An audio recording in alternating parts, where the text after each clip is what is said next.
Over 100 years ago, the RMS, Royal Mail steamer, Titanic, foundered in the middle of the Atlantic Ocean, resulting in the deaths of 1,496 people. To this day, there have been very few peacetime disasters at sea which have ended in such an enormous loss of human life. What's more extraordinary is that the fascination with this disaster has remained consistent the whole time. Like a Bible story about mankind's hubris, it is not only an enthralling narrative, but a teleological one. The past century has seen an avalanche of museum displays, books, and multimedia, all devoted to the Titanic story. Since Robert Ballard and his crew stumbled upon the wreck in 1985, around 20 different Titanic documentaries have been made to complement the enormous collection of TV shows and feature films, all starring the great ship. The first such effort was a short film released just 29 days after the sinking, called Saved from the Titanic, co-written by and starring real-life survivor Dorothy Gibson. Unfortunately, all copies of the film were lost in a studio fire. There were two other films released shortly after. Still in 1912, a silent French film called La Hantise, and a silent German film called In Nacht und Eis. The first Titanic film featuring sound was made in 1929. The first to be filmed in color was SOS Titanic, released in 1979. The first production to show the ship splitting in half was a two-part television drama filmed in 1996. It was just 1 year later that James Cameron's $200 million behemoth hit the big screen. However, the most historically accurate film about the disaster is still the 1958 British movie A Night to Remember. Based on Walter Lord's best-selling book of the same name, several survivors of the actual tragedy worked on the film as technical advisors. The Nazis also had a crack at telling the epic story. In 1943, Joseph Goebbels commissioned the production of a German propaganda film, simply titled Titanic. It was the first film to combine fictional subplots with the true story of the sinking. In this case, a fictional German first officer heroically fights to save as many people as possible after the cruel and incompetent British cause the ship to sink without enough lifeboats. The Americans in first class are also portrayed as evil incarnate, while the fictional German majority in third class are predictably the salt of the earth. With this plethora of information at our disposal, it would be reasonable to conclude that there is nothing more we could possibly learn about the Titanic and the events that occurred before, during, and after the tragedy. After all, she had a very short life. Well, not exactly. Like many major events from history, the Titanic story has become totally shrouded in myths, legends, and conspiracy theories, which, despite being debunked 1,000 times, just won't go away. Breaking through all the garbage to locate the objective facts has consequently become a full-time pursuit for many professional and armchair historians. Amos Elon once said, "Hindsight is not necessarily the best guide to understanding what happened." The past is often as distorted by hindsight as it is clarified by it. Many elements of the Titanic story seem unthinkable to us in the 21st century, but when put into historical perspective, they are not quite as baffling. In the late 1800s, the great ocean liners, which had been sailing the Atlantic for decades, began rapidly expanding in size and speed. To briefly illustrate the progression, in 1888, the largest ship in the world was the SS City of New York, weighing in at 10,499 gross registered tonnage, GRT.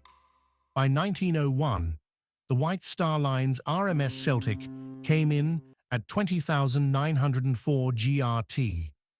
White Star's main rival Cunard took the top spot in 1907, with the RMS Lusitania at 31,550 GRT, until her running mate, the RMS Mauretania, came along a few months later at an impressive 31,998 GRT. In response to these giants, White Star Line pushed the boundaries of shipbuilding even further by launching the new Olympic-class ships. There were to be three sisters: RMS Olympic, RMS Titanic, and the RMS Britannic, each one around 50% larger than the biggest Cunard liners. The RMS Olympic was completed in 1911 and weighed in at a colossal 45,324 GRT. The Titanic was built using the same plans, but with a few amendments. She was finished and ready for service in early April 1912 and weighed 46,328 GRT, a new record.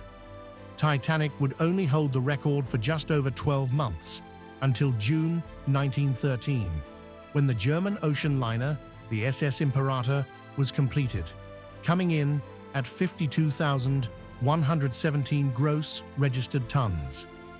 The RMS Olympic has an outstanding service record.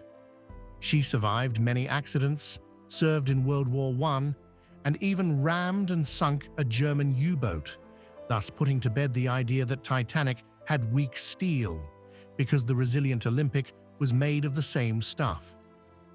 She was eventually retired to a scrapyard in 1937. Had Titanic not sunk, she probably would have had a similar life story. The third sister, Britannic, at 48,158 gross register tons, was finished in 1914, just in time to be conscripted into the First World War as a hospital ship. She was sunk by a German naval mine in the Mediterranean on the 21st of November, 1916. She was discovered by Jacques Cousteau in 1975 and is still the largest shipwreck in the world, with the Titanic wreck sitting in second place. Which brings us to the mythology surrounding the whole episode. The Titanic did not receive a massive fanfare and lots of media attention when she set sail. The Olympic received all of that 1 year earlier.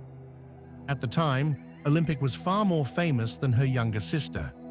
Titanic didn't even sell all of its tickets, so several of her cabins remained vacant for the maiden voyage. Most of the famous pictures you see of Titanic's interior are actually photos of the Olympic's interior. Given that the two ships were almost identical and White Star were behind schedule, they knew that they could easily save time and money by recycling the pictures of her older sister and only photographing those few parts of the Titanic that were different, like the Parisian cafe.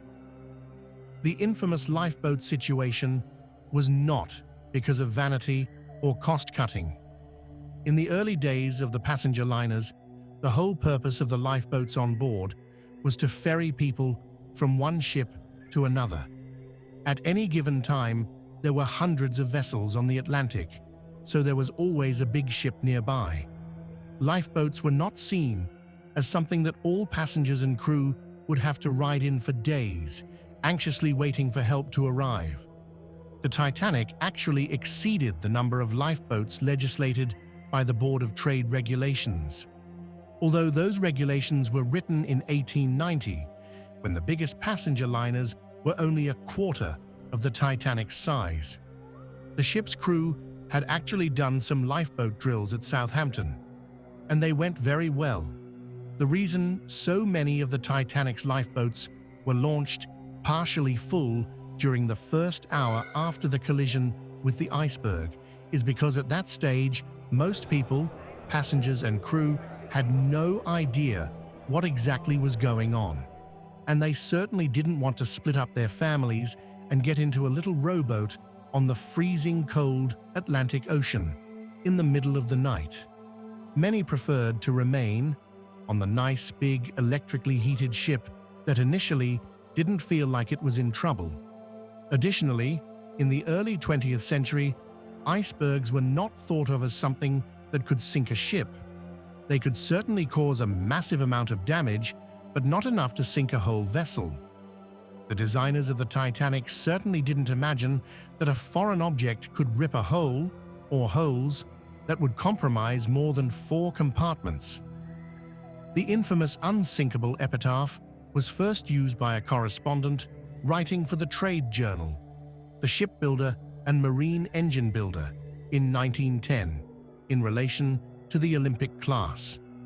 After being given a tour of the Harland and Wolff shipyards and a detailed look at the plans, the article opined that the captain may, by simply moving an electric switch, instantly close the watertight doors throughout, making the vessel virtually unsinkable.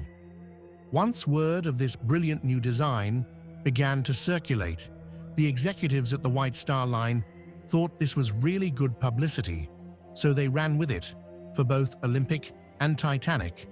It wasn't until after the disaster that the unsinkable tag really became famous. Now, despite what you may have heard on game shows, Titanic wasn't the first ship to use the SOS signal. Whilst most British ships continued to use the old CQD signal, the SOS call had been in use since 1908. Titanic used both of them that night. In terms of luxury, she was not unique either. The appointments on Titanic were no grander than those on the Olympic or any other big passenger liner in 1912. There were just more of them because she was so huge. For the knowledge and technology available at the time, the actions of Titanic's crew were understandable. We know with hindsight that they were incorrect, but they were understandable. Would the ship pass today's regulatory standards? Of course not. But the need to find scapegoats within Captain Smith's crew, or the White Star Company, are really just a byproduct of popular culture. But of course, there were mistakes. A gentleman named David Blair was due to serve as one of the officers on Titanic's maiden voyage, but he was replaced at the last minute. Originally, William Murdoch was to be chief officer and Charles Lightoller the first officer, with Blair coming next as the second officer. But on the morning they were due to set sail, Henry Wilde was transferred from the Olympic and would now serve as chief officer on the Titanic. This meant that Murdoch was relegated to first officer, Lightoller to second officer, and Blair was sent home.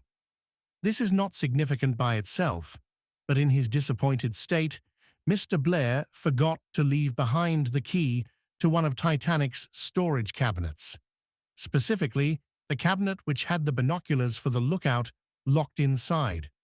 So the lads up in the crow's nest would have to do their job without them. We'll never really know if having access to the binoculars would have made a difference. The crew certainly didn't seem too worried about it. On April 14th, the night was clear, the stars were shining brightly, and seeing conditions were excellent, hence the speed of 22 knots. But there was something they didn't know. The region of the Atlantic, where the Titanic found herself that night, is near the Labrador Current. This is where the cold waters from the north meet the warm waters from the south, and this can produce a mirage effect on the horizon. This means that, to the naked eye, the horizon appears higher than it actually is, and in that layer between the fake horizon and the actual horizon is precisely where the icebergs float. This is why they didn't see it until they were right on top of it. Left out of James Cameron's film, although it does feature in the deleted scenes, is the British Leyland liner, the steamship SS Californian. On the night of the sinking, the passengers and crew of the Titanic spotted the lights of another ship on the horizon. It's come to be known as the Mystery Ship. Both the British and American inquiries, which were held after the sinking, as well as many historians today, believe that the Mystery Ship was the SS Californian. The captain of the Californian, Stanley Lord, strongly disputed this. His main argument was that the coordinates provided by the Titanic as to her location were completely wrong. There is also evidence that there were other unidentified ships in the vicinity that night, such as an unmarked tramp steamer, which was seen not just by the Californian, but also by the RMS Carpathia and the SS Mount Temple, as they both raced to Titanic's aid. Earlier in the evening, about half an hour before Titanic's collision with the iceberg, the wireless operator on the Californian Cyril Evans sent a warning message to the Titanic, telling her that their vessel had stopped for the night due to the massive amount of ice in the area. Titanic's wireless operator Jack Phillips, who hadn't slept for 48 hours, was on the line to Cape Race, Newfoundland, transmitting passengers' personal messages. This was how the wireless operators earned their money, as they were employed by Marconi, not the White Star Line. Since Cape Race was far away, his volume was turned right up. When the message from the nearby Californian came through, it nearly blew his ears off. He promptly fired back, telling them to shut up. He had a massive backlog of work and had already received and passed on multiple ice messages earlier. Again, his response is understandable, even though it was totally wrong. Evans went to bed after that. Nobody else on the Californian knew how to operate the wireless, so they would miss all of Titanic's SOS calls later on. The crew members on the deck of the Californian noticed a large steamer stopping in the distance and did see her shooting off flares, but they were a bit confused. The correct procedure for signaling distress is to fire off your flares at 1-minute intervals. Titanic was firing them off at 5-minute intervals, so the Californian's crew wasn't sure what to make of them. After all, ships send up flares for all kinds of reasons, company signals, general celebrations, etc. They reported these things to Captain Lord, who had gone to bed, and he suggested contacting the unidentified steamer with the Morse lamp. Titanic was also trying to send out signals with their own Morse lamp, but with the hazy atmospheric conditions, the crew on the Californian couldn't really see them. At 2:20 a.m., they noticed that the unidentified steamer was gone. They assumed that the ship in question had restarted her engines and gone on her merry way. Yes, in hindsight, they should have woken the wireless operator just to be on the safe side, but their actions were the result of flawed decision-making, and not because they were nasty or didn't care. In conclusion, Edwardian society learnt a lot of painful lessons from the Titanic disaster, and international shipping regulations changed dramatically as a result. Obviously, all ships would now be required to have enough lifeboats for everybody on board, and it was compulsory to have a qualified crewman operating the wireless 24 hours a day. We also saw the establishment of a permanent international ice patrol, which is still in operation today. Historians have revised the Titanic's passenger list and confirmed that exactly 2,208 souls were on the great ship when she foundered. The last of the 712 survivors, Milvina Dean, left us in 2009, aged 97. She was only 2 months old at the time of the sinking and lost her father that night. The wreck of the infamous liner still sits on the ocean floor, being devoured by all sorts of bacteria and other little sea critters. Experts say that by the year 2100, it may all be gone. Will we discover something else between now and then? Who knows? Watch this space.